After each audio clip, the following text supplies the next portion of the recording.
Kuna watu wanasema kwamba kataa utumwa, usikubali kuwa mtumwa. Maana yao ni nzuri au lengo lao ni zuri sana, lakini kwa mtazamo wangu mimi, huu ni mtazamo wangu binafsi, kuwa mtumwa sio kosa. Yaani sio sawa kukataa kuwa mtumwa, kwa sababu utumwa ni kukubali kuwa chini ya mtu fulani na kufanya kazi kwa maelekezo yake, kwa namna anavyotaka yeye.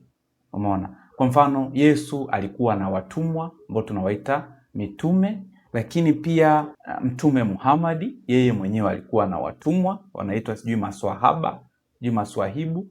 Kuna watu ni watumwa wa serikali, watumishi. Utumishi ni utumwa. Kile wanachozuia watu kwamba kataa utumwa, wanachokuwa wanakikataza pale ni utumwa unaokunyang'anya haki zako. Na hii kitu ya utumwa imeanza kuchukiwa sana baada ya wakoloni kuja na kuchukua watumwa kwa namna ambayo sio rafiki, kwa namna ambayo ilikuwa inaondoa ubinadamu wao, kwa namna kandamizi. Hiyo ndiyo sababu kubwa iliyosababisha Waafrika wengi hawapendi utumwa. Lakini kabla ya hapo hata Ibrahim kwenye Biblia alikuwa na watumwa, watumishi. Hata akina Yakobo, Israeli alikuwa na watumishi. Lakini pia kuna watu wengi sana wana watumishi.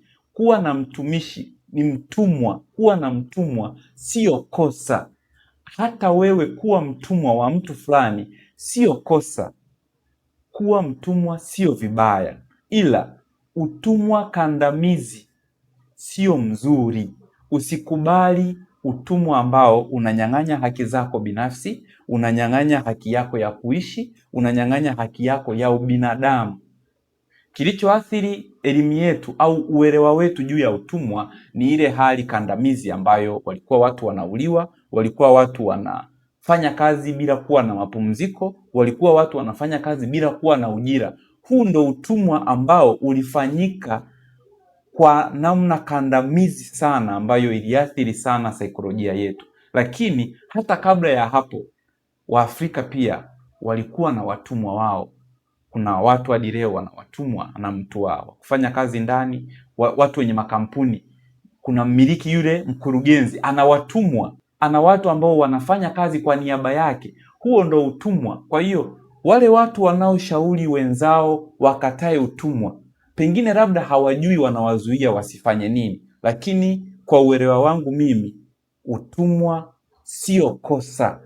I'm the messenger, don't shoot me.